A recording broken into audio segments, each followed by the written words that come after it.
Canal Abelhas de Biamacatinga. Olá, sou Gilvan. Jornal do ABC, número 129. Vamos falar um pouco sobre a apicultura, um pouco da história da apicultura. Tá?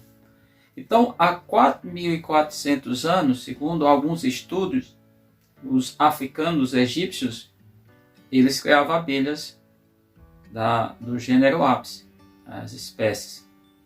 Tanto que tem uma Apis que é lá relativa ao Egito. A gente não sabe, o gênero Apis se estende, espécies do gênero se estende por 3 continentes: Europa, África e Ásia. Tem aqui alguns prints, nós vamos começar com esses prints, mostrando para vocês esse processo de evolução, algumas pinturas. Eles escrevem essas abelhas segundo vários estudos, criava em estrutura de cerâmicas, objetos de cerâmica. É bom lembrar que a cerâmica ela não é tão interessante, a não ser que fosse tratada, mas ela não é isolante térmico, muito pelo contrário, é um condutor térmico. Logo, quem de fato passou a criar os antigos gregos numa estrutura mais adequada, uma estrutura feita de palha, que aí deriva o nome colmeia. Colmeia quer dizer o objeto onde a abelha, um oco onde a abelha arrancha, qualquer lugar é uma colmeia.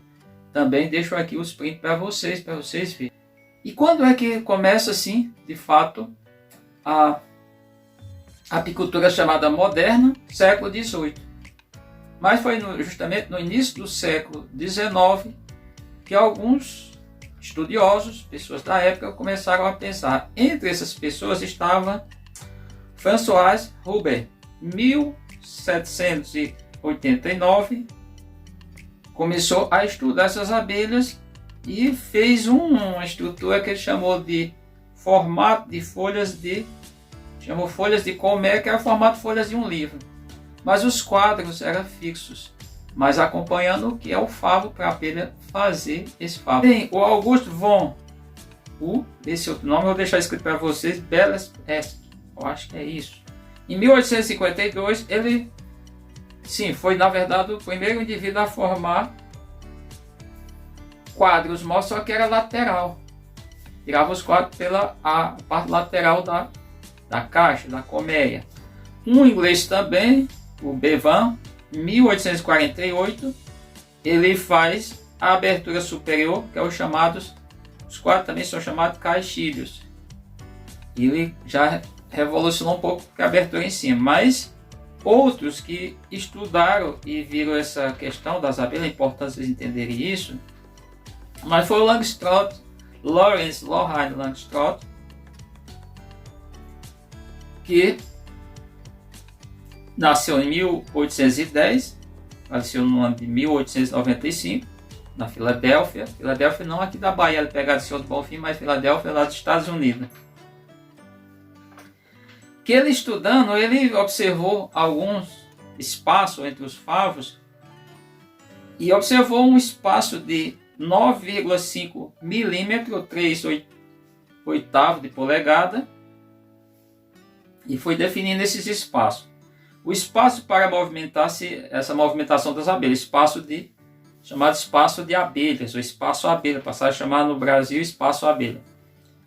Esse espaço entre quadro, também tampa e fundo da caixa, espaço para as abelhas poderem circular.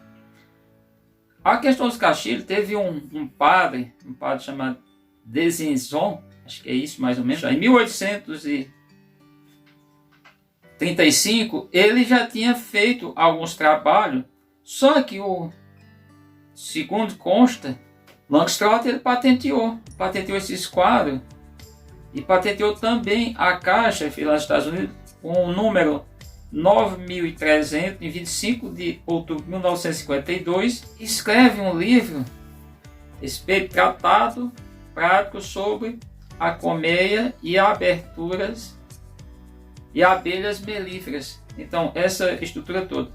A colmeia Langstroth, chamada colmeia, que é a caixa, o objeto, ela passa a ser mais adotada para as abelhas gênero Apis. Porém, o espaço, chamado espaço abelha, não é bem assim, não foi, talvez tenha sido do padre polonês e não do... Olha a questão, essa que o pessoal fala padre católico, todo padre até onde eu sei é católico. Bom, mas, e aí é pastor, que não é o Langstroth era um pastor. É o manual do apicultor clássico, Comédia Moderna. E esse trabalho, provavelmente, que teve o padre Juan de Zenzon, acho que é esse, polonês, que tinha feito esse trabalho, Espaço Abelhas. E esse espaço abelha ele tinha definido como 12,5 milímetros, ou seja, meia polegada, tá? E o dobro do que era o espaço utilizado, 6,3 milímetros. Detalhe, 1/4 de polegada. O que acontece? O Langstroth, aí sim, isso foi dele. O Langstroth achou que esse espaço era um espaço grande, 12,5, lá do padre polonês. Já teve um padre também polonês, um papa. Então, o Langstroth ele patenteou, no 5 de outubro de 1852, o espaço definido por ele de 9,5 milímetros, que é 3/8 de polegada. Ele disse que esse era o espaço suficiente, porque ele chegou à conclusão que espaço entre 4,5 milímetros ou abaixo, as abelhas propilizavam, ou seja, colavam os quadros, mas mesmo assim decola. Esse espaço passou a ser adotado através das caixas de Langstroth, mas segundo o que se conta, é que foi o Samuel Wagner, em 1851, que traduziu do alemão original o trabalho lá do padre. E inclusive o Samuel fundou a American Bee Journal. Então tem uma série de, vamos imaginar, de nada que não está tão concluído. Sabemos que os norte-americanos têm mania, a cultura deles patentear tudo, mas segundo o que consta é que o Langstroth ele utilizou o que já existia. Porque eu deixo aqui também, vou deixar a sequência, a caixa, primeiro as caixas, essas caixas com primeiras caixas com quadros móveis, chamado quadros móveis, e também teve lateral e depois teve retirada por cima, que foi lá, teve o caso lá do cara do inglês e tudo, que fez esse tipo de observação, claro, facilitou a vida do apicultor. Entendendo, a caixa de Langstroth, ele também ele criou a parte superior, a parte chamada ninho, e a parte superior, e definiu também a quantidade de quadros, 10 quadros, uma padronização. Claro que hoje o pessoal usa 9, tem usado 9. Mas ele padronizou e patenteou por causa desse espaço abelha, ou seja, entre os quadros. Ele desenvolveu um tipo de quadro. Vou deixar aqui um quadro para vocês também, foto de quadros. Tanto quadro de ninho, pode ser quadro de ninho, quadro de melgueira. E ele criou a melgueira semiárido. Os apicultores ao longo do tempo, na criação, isso é já bem mais novo, estamos falando já de final do século XX, início desse século, eles criaram a chamada melgueirão. A melgueira definida Langstroth, ela é menor, ou seja, ela é mais estreita, vamos dizer, os quadros. Claro, não pode também, a melgueirão não pode ser tamanho do ninho. Então, quando a gente pensa em apicultura, eu vou deixar aqui, moderna, aí vem algumas informações que são básicas. Lá fora, não estou falando de África nem de Ásia, mas até às vezes na Ásia, é comum a gente observar, e na Europa nem se fala, as pessoas mexendo na apicultura sem nenhuma proteção, e no máximo botam uma estrutura aqui, só tipo um véu cobrindo a cabeça, o rosto, mas tranquilidade total. Nós estamos falando aqui, no caso da América, foi trazido, aí a apicultura diz que chegou aqui com os jesuítas no século XVIII, tem uma historinha sobre isso, que eles trouxeram apis por quê? Vamos entender, todas as informações são importantes para vocês. A cera de apis é cera mesmo, os favos ali só tem cera. Quando a gente pensa em abelhas nativas, os pods têm cera, própolis e resina. São 3 componentes, um componente produzido na estrutura, no corpo dos animais, as abelhas nativas, neotropicais, abelhas indígenas, caso das aves, não, é só cera, ali é cera pura. Elas produzem essa cera elas raspam com as corbículas, que são glândulas serígenas abdominais, e ali elas vão manipular e vão fazer as estruturas. Quando a cera é um lipídio, e ele, quando em temperatura ambiente, até de certa maneira baixa temperatura, ele solidifica. Por isso é a modelagem que elas fazem. Quando os jesuítas estavam aqui, eles pegavam com os nativos a cera das abelhas nativas. Só quando queimava, por conta da própria, por conta até de resina, isso dependia de lugar para lugar, o odor era muito forte. Eles trouxeram as abelhas, segundo o objetivo era só extrair cera para fazer velas. Não tinha vela de parafina na época, porque o petróleo foi encontrado no final do século XIX. Isso a gente está falando lá do século XVI, XVII, XVIII. Então eles já trouxeram algumas colônias. As histórias que temos que os alemães, os italianos, eles trouxeram espécies para o Rio Grande do Sul, mas também já criavam em Recife há muito tempo, que os portugueses tinham trazido, certamente, Apis mellifera iberiensis, isso é que não tinha classificação na época, e também um padre trouxe para o Rio de Janeiro, lá para Casimiro de Abreu, em 1839. Isso é um pouco da história, tá? Quando a gente fala. As abelhas, quando teve o trabalho foi feito pelo que eu já falei em várias abordagens, elas ficaram muito defensivas, daí houve a necessidade de uso de EPI. EPI completo. Bom, o EPI, ele tem que ter boa qualidade. É recomendado que você use ainda uma camisa fina por baixo, manga comprida, também calças e botas, luvas bem ajustadas para evitar abelha. Todo cuidado. A tela, se você está perguntando por que a tela é preta, justamente por conta de desvios de raio, de feixes de luz. Se não for preta, você não vai enxergar, vai ter dificuldade de outra cor. Então todas as telas, aí você podia estar perguntando, mas a tela preta atrai as abelhas. É verdade, as abelhas elas vão muito no preto, não vão em outras cores. Se fosse vermelha, fosse amarela, até azul, não seria problema. Essas cores não seria legal para a tela ali dentro da sua visão. Bom, outras coisas. Equipamento da apicultura. Nós estamos na América, precisamos de fumegador, precisamos de pegador de quadro, espátula, normalmente faz o formão, tem até junto, e são alguns instrumentos. Para quem está aqui no semiárido, aí difere um pouco das outras regiões do Brasil, é importante que a caixa tenha uma cobertura com placa de offset, ou seja, alumínio, para refletir com aquela parte mais clara voltada para cima, para refletir. Também tem outro fator aí, que é a questão térmica. É a questão de não molhar a madeira e não estragar. Tem gente que está fazendo, como o senhor é lá na Bahia, que está utilizando tampa de cimento. Cimento mesmo feito em alvenaria. A caixa Langstroth, eu tenho que deixar bem claro para vocês que ela é um objeto. A caixa, assim, quando a gente fala ela completa, ela é com a melgueira. Só que você pode estar várias melgueiras, depende. Se a gente for pensar, ali nós temos, teoricamente, temos 4 peças externas, que é um fundo solto, chama de cumbu, que é a parte do ninho, depois a melgueira e a tampa. Só que tem mais 20 quadros. Por cada estrutura dessa ninho melgueira tem 10 quadros. Então o total dá 24 peças. Isso só é o conjunto completo. Tá? Fique bem claro isso. Dependendo do tamanho do enxame, essa melgueira pode ser substituída também.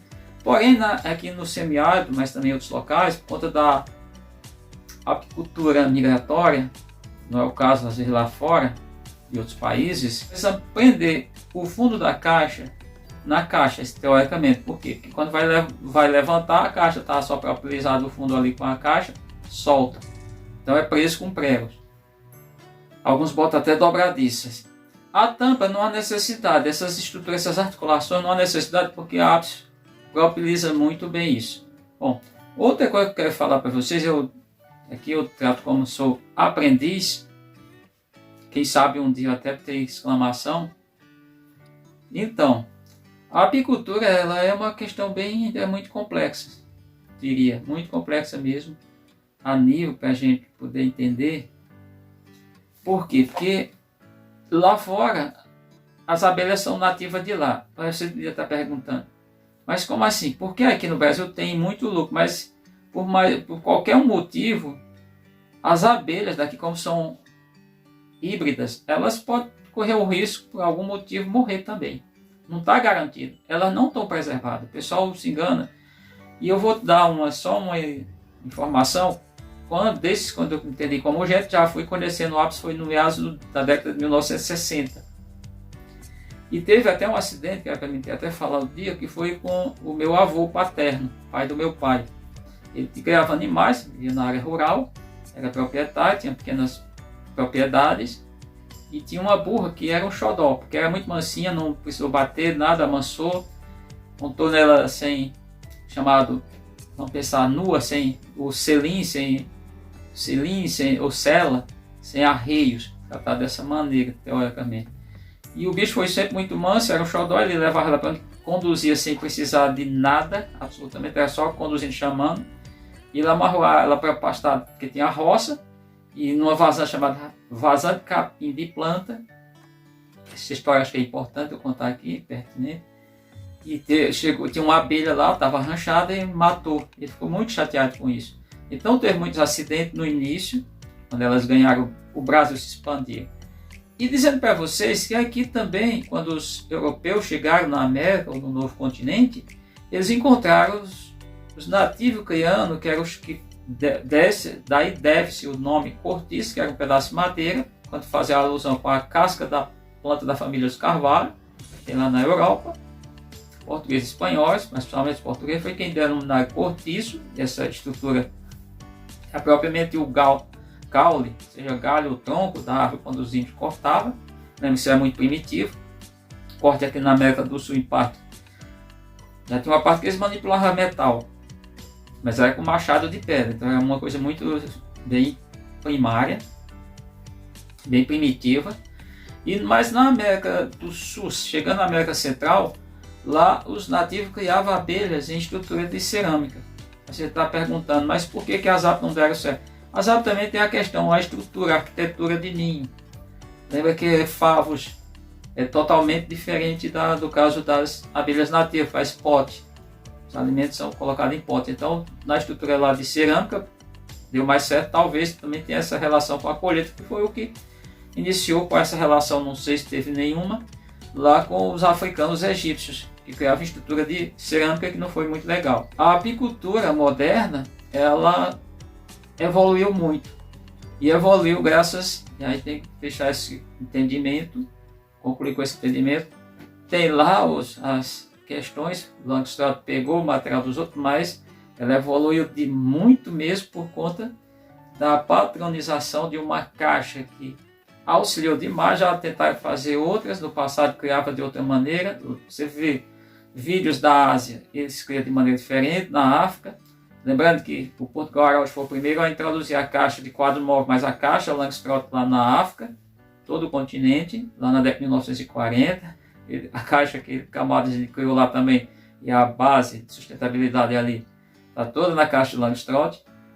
Não tem quadro, mas já vi gente botando isso, inclusive botando tela de arame para separar os módulos. Não vejo muito legal, não acho muito legal isso. Mas voltando, esse trabalho do Langstroth, que foi patenteado lá em outubro, 25 de outubro de 1852, ele teve uma proporção porque mundialmente é a caixa que é um padrão, uma referência.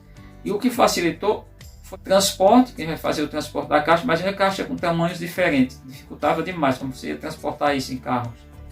Imagina em cortiço, imagina estrutura de barro, quebrar. Outros pontos que eu posso destacar aqui é a questão do conforto térmico, porque as caixas de madeira sim vão para as aves não ser mais importante, claro. Quando a abelha nativa também a maioria são caixas de madeiras. Já estão fazendo caixa de cimento e tem caixa também feita de PVC. Vamos imaginar, a Europa faz isso, alguns fazem, mas não é o ideal, não é o mais interessante. Mas também os quadros padronizados somente na coleta. Porque uma para transporte também, para facilitar esse transporte, mas na casa do mel. Que não é diferente do caso das abelhas nativas que fazem poda. Ali você vai ter que centrifugar. A extração do mel, lá na casa do mel, é desopercolar os quadros e passar pela centrífuga, seja manual ou elétrica, a maioria dos hoje usa elétrica mesmo. Então, tudo isso ajudou. Ajudou também para a questão para abelha lá no início. Tem outros pontos que destaquei, vou destacar aqui. É a questão do quadro, essa lâmina de cera. Você vai alveolar, você primeiro vai laminar a cera. E ali você vai colocar que a abelha vai puxar para as laterais, vai fazer isso de forma lateral, porque está na horizontal, muito na horizontal 100% não. Porque a parte central é onde fica o fio, a lâmina de cera. E ajuda. Então todo esse trabalho, lembra, essa é a apicultura moderna. No passado já criava. Tem local que é milenar, 4.400 anos não é pouca coisa. É o caso dos egípcios. Mas não só passado mais de 4.000 anos é que eles desenvolvem sim uma estrutura que é a colmeia. E colmeia vem de como, lá do primitivo, para ajudar a desenvolver essa atividade. Então, atenção aí vocês que são apicultores, aqui não vou entrar em todo o método, deixei também aqui no vídeo alguns prints de toda a descrição da caixa, que não é o objetivo aqui ficar falando milimetricamente, só queria falar sobre essa questão que o Langstroth foi quem patenteou, esse espaço abelha, tudo isso, patenteou essa caixa, ou seja, ele tomou conhecimento, ele começou a desenvolver lá no meados do século atrasado, do século XIX, logo em seguida ele patenteou, tem um nome de patente tudo, acho que é importante para vocês entenderem um pouco dessa história, que para trás não teve nada disso, mas lá no século XVIII já tinha lá alguém fazendo uma caixa, só que essa caixa era quadros fixos, logo é uma dificuldade, imagina para tirar esse mel, a colheita. E ele foi quem pensou, mas pensou entre aspas, ele aprimorou o que outros fizeram. A rasteira chega para lá num padre polonês que foi quem tinha desenvolvido quase tudo isso. E aí fica uma questão, uma pergunta, ninguém está mais vivo desse pessoal para poder contar, mas sabemos que os norte-americanos são muito espertos nessa questão de patentear as coisas. Se quiser um vídeo específico, eu tenho um vídeo no canal falando de apis, falando da apicultura específico sobre um tema. Aqui eu quis fazer um pouco sobre um levantamento dessa atividade, da história, como é que ela surge e como é que ela está nos dias atuais, teoricamente. Sem entrar em muito método, sem entrar em muita complexidade, para facilitar a vida e a compreensão de vocês, qualquer pessoa que vê o canal, que tiver ter acesso a esse vídeo. Fechamos por aqui.